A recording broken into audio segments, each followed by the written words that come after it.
When Europeans first arrived in Micronesia, they found people who had already been moving in and around these islands for hundreds, even thousands of years.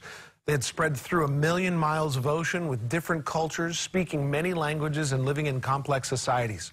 Welcome back to Living 808. We're continuing our special series on Micronesians in Hawaii with a look at their origins and diversity. In 2019, Micronesians from various island nations gathered to celebrate their shared heritage at the 31st annual Guam Micronesia Island Fair. The event showed visitors how time and navigation skills had helped Micronesians influence each other's cultural practices and social patterns. One thing all Micronesian island culture societies have in common is that they needed to be well adapted to survive the natural environment. Because of their size, location, and relative isolation, anyone who settled in the islands of Micronesia had to be tough. Micronesian people are well adapted to survive on limited land resources and hot temperatures, unreliable rainfall, and the occasional super typhoon.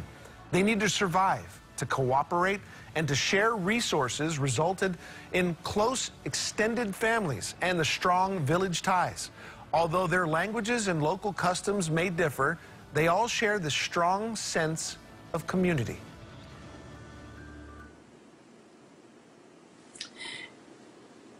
And here in Hawaii, the largest Micronesian community is the Marshallese. In response to the need for social services and cultural exchange, they recently formed a support group for people from the Marshall Islands. Mikey? Yeah, the organization is based on social values and cultural bonds shared with many other Micronesian cultures. Over the next week on Living 808, we are going to get to know more about this vibrant part of Hawaii. And we have the pleasure right now of talking with Jendrick Paul, who is the president of the Marshallese Community Organization of Hawaii. And we know the Micronesians, the Marshallese, one of the biggest populations with groups on Oahu. Can you tell us more about that? Early 1980s, the Marshall Islands gained independence, and a treaty was drafted between the United States and the Marshall Islands. It's called the Compact of Free Association. So within that treaty, the Marshallese people can migrate to the United States and work freely. People started to take advantage of that and moving here for better life, education, health services, all that stuff. So roughly we have around 9,200 Marshallese people here. We are here in the state of Hawaii. We're scattered all over the place. We have a community in Kauai. We have a community in Maui. We have several communities here in Oahu and also the Big Island. We're scattered around, but we're here. Now, the Marshallese people have similar social values and customs along with other Micronesian groups. What are some of the most important concepts for the Marshallese people? The Marshallese they're church-going people, they're Christians. They are always at the church or doing something with the church. So our faith plays a big part in our daily lives. So that's why we have decided to bring in all the church leaders and have them be a board of directors for the Marshallese Community Organization of Hawaii. Now, back in the 70s, there was a Native Hawaiian Renaissance, and that led to a lot of political progress. How are the culture and identity of the Marshallese people being kept alive today in Hawaii? I believe that the most integral aspect of our culture is the language. We all speak Marshallese, and we continue to speak Marshallese to our kids. We try to educate them with culture and all that. Because the kids spend most of their day speaking English with friends and at school, some of them might not speak the language, but they do understand. We also perform Marshallese dances, cultural dances.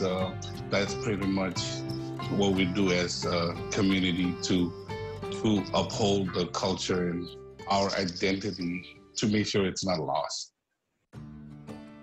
looking ahead to the future, what area do you think you'll see the most progress for the Marshallese people in Hawaii? The youth with their education backgrounds and stuff like that, they close the bridge between the language barrier, and so it's easier for them. That's like the most more direct progress I see with our community. Also looking forward, why is participation in the U.S. Census 2020 so important for the Micronesian community as a whole? It is really important because we also want to be recognized in the community where we are counted properly and represented properly.